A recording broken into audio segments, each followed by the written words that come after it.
జానకమ్మ గారు, జానకమ్మ గారు. ఎవరు? నేనమ్మా. మీరా? రామదాస్ గారా? ఏమిటి ఇలా వచ్చారు? ఓ శుభకార్యానికి పిలవటానికి వచ్చానమ్మా. నా కూతురు రాధ. రేపు రాత్రి దీని పెళ్లి. మీరు తప్పకుండా రావాలి. నేనా? ఎలా రమ్మంటారు రామదాస్ గారు? మా వల్ల మీ కుటుంబానికి జరిగిన అన్యాయం నేను ఇంకా మర్చిపోలేదు. అందుకు ఆ భగవంతుడు నాకు ఎంత శిక్ష విధించాడో మీకు తెలియదు. మీ బిడ్డను మీ నుంచి శాశ్వతంగా దూరం చేసిన పాపం నా పెద్ద కొడుకుని నాకు దూరం చేసింది. నేను ఏ జీవితాన్నైతే ద్వేషించేదాన్నో, నా బిడ్డలు ఏ దొంగతనానికి దిగజారకూడదు అనుకున్నానో, ఆ జీవితాన్నే గడుపుతున్న నా పెద్ద కొడుకు ఇన్నేళ్ల తర్వాత కళ్ళబడితే నేరస్తుడిగా ద్వేషించలేక, కన్న బిడ్డగా ఆదరించలేక, మానసికంగా నేను అనుభవిస్తున్న క్షోభ ఏ తల్లికి కలగకూడదు, ఏ తల్లికి కలగకూడదు రామదాస్ గారు. ఇది చాలదన్నట్టు నా చిన్న కొడుకే వాడిని పట్టుకొని ఉరికంబం ఎక్కించాలని ప్రయత్నిస్తుంటే ఆ దారుణాన్ని ఆపలేక ప్రతి క్షణం చిత్రహింస అనుభవిస్తుంటే నేను ఎలా రాగలను రామదాస్ గారు? మీరు పొరపాటు పడుతున్నారు.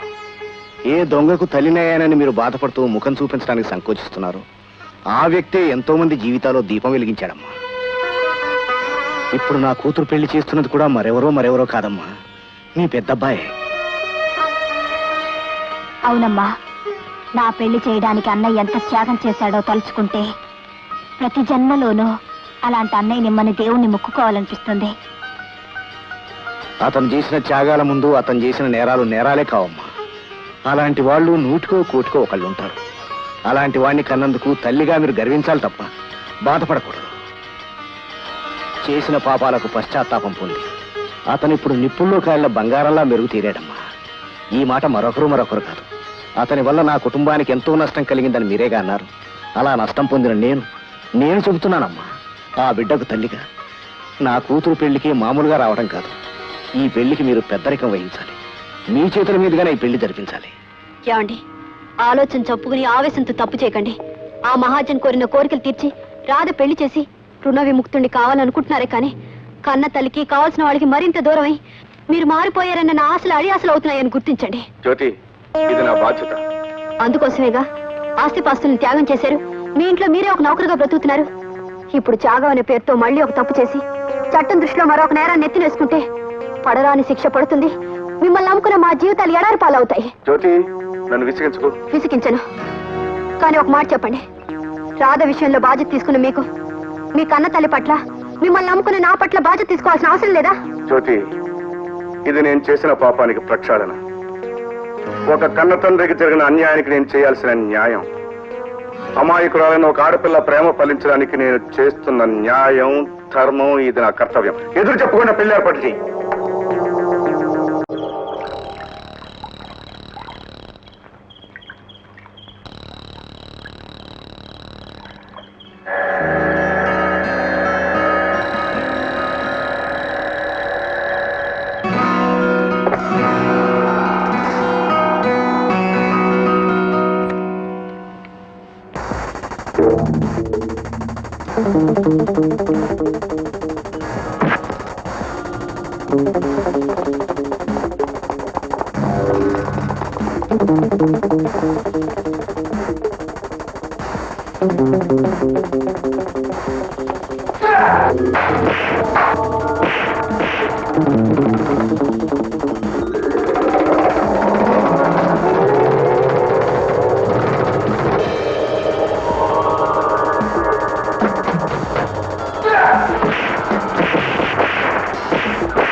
తలుపు తీ డాడీ.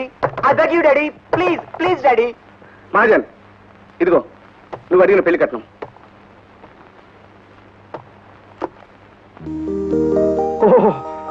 Wonderful wonderful. మాట నిలబెట్టుకోవడంలో హరిశ్చంద్రుని మించిపోయి కొత్త రికార్డు సృష్టించాం. మోహన్ తీసుకెళ్దాం పద, ముహూర్తానికి టైం అయింది. ముహూర్తమా? దేనికి ముహూర్తం? మహాజన్, ఓ నీ చెల్లెలు గాని చెల్లెలకి, అదే పళ్ళమ్ముకునేవాడి కూతురికి నా కొడుకునిచ్చి పెళ్లి చేయమని అడిగినట్టున్నావు కదూ. నీ హార్మనీకి నా సారీ. ఆ అమ్మాయి మా అంతస్తుకు తగదు. నోర్మోయ్, ఆశించింది చేతకంద గానీ అంతస్తు గురించి మాట్లాడుతున్నావా? ఈ పెళ్లి గురించి ఒప్పుకున్నావా? సరే సరే, లేదా మళ్ళీ నేను రక్తం కక్కించే పాత రాజశేఖర్గా మారాల్సి వస్తుంది. జాగ్రత్త. అలా మారగలవనే నా జాగ్రత్త నేను పడ్డాను మిస్టర్ రాజా.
మహాజన్, నువ్వు నా చెల్లెలకి కాబోయే మావగారు కనుక ఇంతటితో వదిలిపెడుతున్నాను.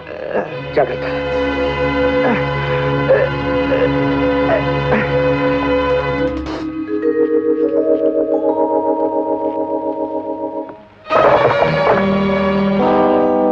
మీరా? మోహన్, రా వెళ్దాం.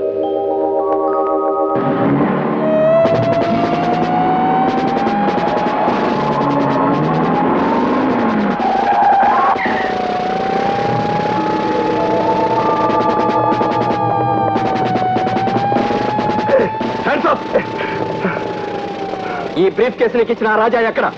అతను నా కొడుకుని తీసుకుని వాళ్ళ ఇంటికి వెళ్ళాడు. కూర్చోండి కూర్చోండి కూర్చోండి. ఏమండి మీకు?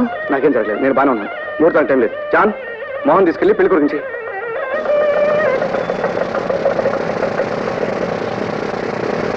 Mister Rajasekhar, you are under arrest. నేను అరెస్ట్ అవడానికి సిద్ధంగానే ఉన్నాను ఇన్స్పెక్టర్. కానీ ఈ పెళ్లి నా జీవితాశయం.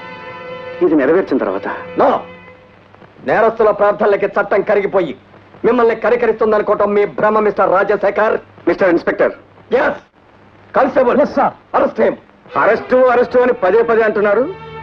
నన్ను అరెస్ట్ చేయడానికి గల కారణాలు ఏమిటో ముందు చెప్పి తర్వాత చేయండి. నేను దోపిడీ చేశానంటున్న పెద్ద మనుషుల్లో ఎవరైనా నేనే దొంగనని రిపోర్ట్ ఇచ్చారా? ఇవ్వకపోవచ్చు, కానీ మీరు అనేక సార్లు అనేక మంది ధనవంతుల్ని దోపిడీ చేశారు అని ఘంటాపదంగా చెప్పగలరు. ఎస్ ఇన్స్పెక్టర్, నేను దోపిడీ చేసిన మాట నిజమే. కానీ ఎవరి కోసం చేశాను, ఎందుకోసం చేశాను? పేద ప్రజల రక్తాన్ని జలగల్లా పీల్చి వారి చెమట బిందువులను రూపాయలుగా మార్చి లక్షల లక్షలు ఆర్జించి అటు ప్రభుత్వానికి అందకుండా ఇటు ప్రజలకు చెందకుండా చీకట్లో దాచేసిన దొంగ డబ్బును దోచి ఈ ప్రజల కోసం వినియోగించాను. బాలూజీరావు లాంటి దగులుబాజీలు ఈ కూలీల గుడిసెలు నేలమట్టం చేసి ఫ్యాక్టరీ కట్టాలనుకున్నప్పుడు వీళ్ళని ఆదుకున్నది కూడా ఆ ప్రజాధనంతోనే. తినడానికి తిండి లేక, ఉండడానికి గూడు లేక, ఆకలితో ఆవేదనతో అల్లాడిపోతున్న వీళ్ళందరికీ జీవనోపాధి కల్పించింది ఆ ప్రజాధనంతోనే. మీ చట్టాలు, మీ ప్రభుత్వాలు చేయలేని అనేక సంక్షేమ కార్యక్రమాలు చేసింది కూడా ఆ ప్రజాధనంతోనే. కావచ్చు, కానీ ప్రజా సంక్షేమం కోసం చట్టాన్ని చేతిలో తీసుకోవడం కూడా నేరమే అవుతుంది. అర్థం పర్థం లేని ఇలాంటి నినాదాలతో ప్రజల్ని భయపెట్టబట్టే యుగ యుగాలుగా పేదల కష్టాన్ని ధనవంతులు దోచుకుంటూనే ఉన్నారు. ఆ దోపిడీని మీరు ఆపలేరు, ప్రజలకి సహాయం చేయలేరు. అందుకే చట్టానికి భయపడి చేతగాని వాళ్ళ బ్రతకడం కంటే పెద్దల్ని కొట్టి పేదలకు పెట్టడమే నా జీవితాశంగా పెట్టుకున్నాను ఇన్స్పెక్టర్.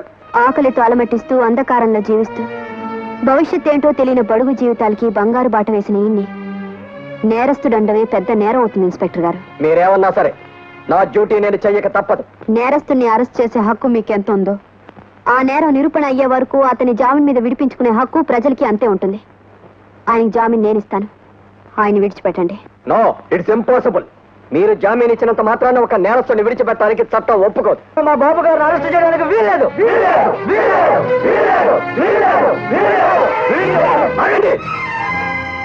10 మంది కలిసి కేకలు పెట్టినంత మాత్రాన ఓ నేరస్తుని చట్టం ఏనాడు క్షమించదు.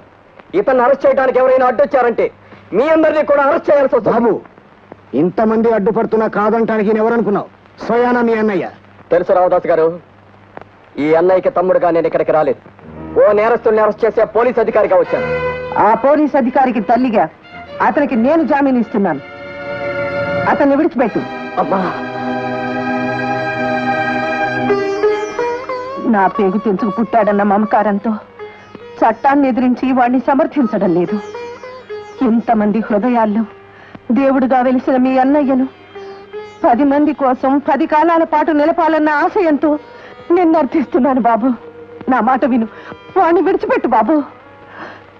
లేదా చట్టాన్ని నేరాన్ని ఒకే కడుపున కన్నందుకు ముందు నన్ను అరెస్ట్ చెయ్యి. కానీ అమ్మా, చాలమ్మా, చాలు. ఈ జన్మకి అదృష్టం చాలు. చట్టం దృష్టిలో దొంగని ఎందుకు బాధపడలేదు, ఇంతమంది చేత గొప్పవాడిని అనిపించుకున్నందుకు గర్వపడలేదు.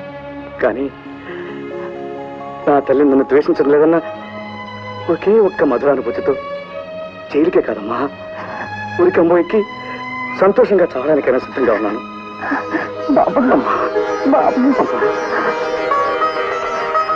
ఇన్స్పెక్టర్, తల్లి ప్రేమకు దూరమైన నా మనసు ఇన్నాళ్ళు చిత్రహింసకు గురి ఇప్పుడే ఆ శిక్ష నుంచి బయటపడింది. ఇంకా ఈ శరీరానికి ఏ శిక్ష విధించినా సంతోషంగా భరిస్తాను. ఒక్క నిమిషం.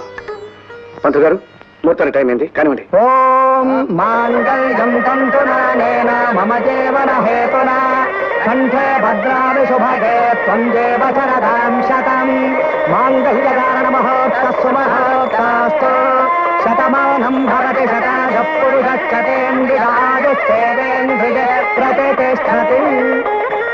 100 ఏళ్ళు చల్లగా బ్రతకండి.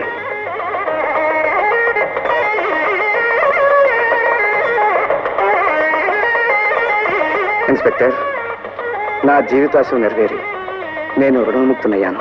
నా ఇక నష్టం.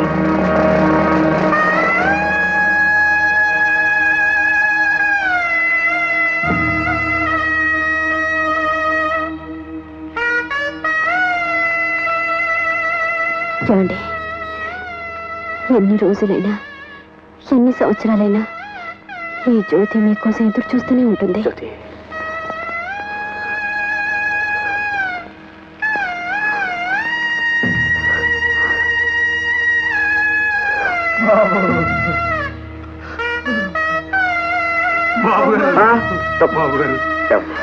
బాబు గారు,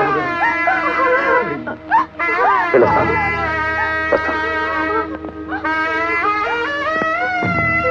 రామదాస్.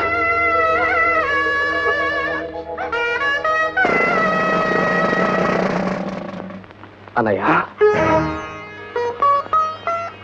చట్టం దృష్టిలో నేరస్తుడైన వాడు సంఘం చేత ద్వేషింపబట్టమే ఇంతవరకు చూశాను. కానీ ప్రజల చేత ప్రేమించబడే నేరస్తుడు కోటికి ఒక్కడే ఉంటాడు.